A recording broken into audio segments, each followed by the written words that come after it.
తిరుమలలో సూర్య జయంతిని పురస్కరించుకుని రథసప్తమి వేడుకలు ఘనంగా నిర్వహిస్తున్నారు. ఉదయం సూర్యప్రభ వాహనంతో వేడుకలు ప్రారంభమయ్యాయి. రాత్రి చంద్రప్రభ వాహనంతో వేడుకలు ముగియనున్నాయి. ఈ నేపథ్యంలో సప్త వాహనాలపై మలయప్ప స్వామి విహరిస్తారు. ఇక రథసప్తమిపై ఆలయ ప్రధాన అర్చకులు కృష్ణ దీక్షితులతో మా ప్రతినిధి Ramana Kumar face to face. దీన్ని పురస్కరించుకొని తిరుమలలో రథసప్తమి వేడుకలు ఘనంగా జరుగుతున్నాయి. ఉదయం సూర్యప్రభ వాహనంపై స్వామివారు దర్శనం కల్పిస్తున్న పరిస్థితి. మనతో పాటు కృష్ణస్వామి ఉన్నారు, అర్చకులు. వారిని అడిగి మరిన్ని విషయాలు తెలుసుకుందాం. స్వామి, చెప్పండి, ఈరోజు సూర్య జయంతి సందర్భంగా తిరుమలలో రథసప్తమి వేడుకలు ఘనంగా జరుగుతున్నాయి. ఎలాంటి ఏర్పాట్లు చేస్తున్న పరిస్థితి అయితే ఎలా వాహనాలపై దర్శనం చేసుకుంటే ఎలాంటి ప్రతిఫలం ఉంటుంది? నమో వెంకటేశాయ. తిరుమల క్షేత్రంలో రథసప్తమి వేడుకల్ని అత్యంత వైభవంగా జరిపించాలని తిరుమల తిరుపతి దేవస్థానం వారు సంకల్పించినారు. అందులో భాగంగా తొలిగా సూర్యప్రభ వాహనంపై మలయప్ప స్వామి వారు అధిరోహించి 4 మాడ వీధుల్లో ఉత్సవంగా ఊరేగుతూ ఉత్తర మాడ వీధికి వచ్చి కాసేపు సూర్యోదయం కోసమై ఆగి 6 గంటల 45 నిమిషాల సమయంలో సూర్యోదయం అవగానే మంగళహారతులు వైపుని స్వామివారు తిరిగి అక్కడి నుంచి మొదలై వాహన మండపం మీదుగా చేరుకొని ఈ సూర్యప్రభ వాహనం పరిసమాప్తం అవుతుంది. ఇలాగే చిన్నశేష వాహనము, హనుమంత వాహనము, గరుడు వాహనము, మధ్యలో కొంత వ్యవధిలో మనకి చక్రస్థానము, పిదప కల్పవృక్ష వాహనము, సర్వభూపాల వాహనము, చంద్రప్రభ వాహనంతో ఈ రథసప్తమి వేడుకలు ఘనంగా పరిసమాప్తం అవుతాయి. భక్తులందరూ వేలాదిగా పాల్గొని ఈ రథసప్తమి వేడుకల్లో స్వామివారి అనుగ్రహ కటాక్షాలు పొందాలని స్ఫూర్తిగా కోరుతున్నాను. ఈ రథసప్తమి వేడుకల్లో పాల్గొంటే ఎలాంటి ప్రతిఫలాలు? సూర్య భగవానుడు సర్వకాల సర్వసాక్షి, సర్వ రోగాలకి రుగ్మతులకి ఆయన అన్ని తొలగిపోతాయని, మానసిక శారీరక రోగాలన్నీ తొలగిపోతాయని భక్తులకు అపారమైన విశ్వాసం. కాబట్టి అటువంటి సూర్య భగవాని పైన మలయప్ప స్వామిని దర్శించుకుంటే అన్ని శుభ ఫలితాలు చేకూరుతాయని, శారీరక మానసిక రోగాలన్నీ తొలగిపోతాయని భక్తులకు అపారమైన విశ్వాసం.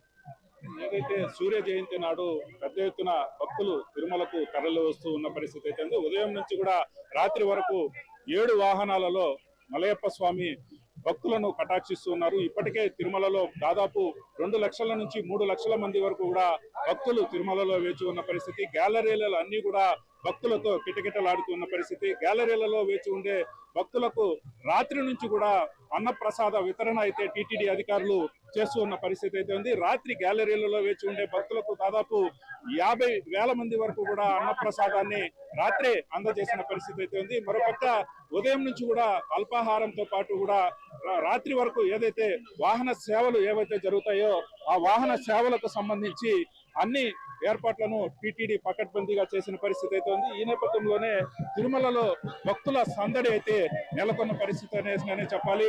ఇప్పటికే తిరుమల మొత్తం కూడా ట్రాఫిక్ తో నిండిపోయిన పరిస్థితి. ఎక్కడికక్కడ వాహనాలు రోడ్ల మీదే ఆపివేసి వాహన సేవలను తిలకించడానికి భక్తులు పెద్ద ఎత్తున గ్యాలరీలలోకి చేరుకుంటున్న పరిస్థితి. గ్యాలరీలు అన్ని కూడా ఇప్పటికే పూర్తిగా నిండిపోయిన పరిస్థితి.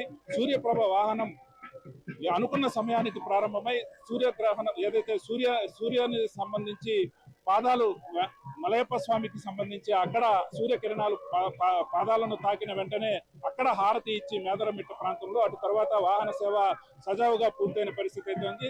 మరలా కూడా 2 గంటలకు ఒక్కసారి వాహన సేవ ప్రారంభమవుతుంది. కాబట్టి గ్యాలరీలలో ఉండే భక్తులు సంయమనం పాటిస్తూ కూడా వాహన సేవలను తిలకించాలని ఇప్పటికే టీటీడీ సూచించిన పరిస్థితి. ఈ నేపథ్యంలోనే పెద్ద ఎత్తున పోలీసు బందోబస్తు కూడా ఏర్పాటు చేశారు. ఎక్కడ కూడా ఎటువంటి అవాంఛనీయ సంఘటనలు జరగకుండా కూడా చర్యలు తీసుకున్నారు. దాదాపు 1260 మంది పోలీసులు, 1200 మంది విజిలెన్స్ సిబ్బంది, 3500 మంది శ్రీవారి సేవకులు, ఇలా టీటీడీకి సంబంధించిన డిప్యుటేషన్ పై 500 మంది ఉద్యోగస్తులను తీసుకుని గ్యాలరీలలో ఉండే భక్తులకు నిరంతరం సేవలు అందించే విధంగా టీటీడీ ప్రణాళికలు రూపొందించి ఆ విధంగా రథసప్తమి వేడుకలను ఘనంగా నిర్వహిస్తున్న పరిస్థితి.